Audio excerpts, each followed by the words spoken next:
City of Amatuan, Honorable Mayor Dato Rasul Santi, the Vice Mayor's League of the Philippines, headed by Vice Mayor Dato King Jazir Mahudadato,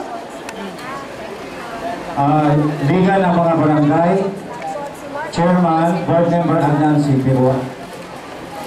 our NGO, Amnesty International Philippines ARMM, the Regional Coordinator, Amal Ryan Rinabor.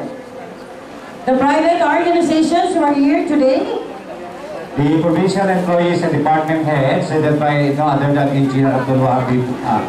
lion agencies of the government, Assalamualaikum and good morning po sa inyong lahat. media friends, welcome po sa ating 5th commemoration of the Maguindanao Massacre. To start with,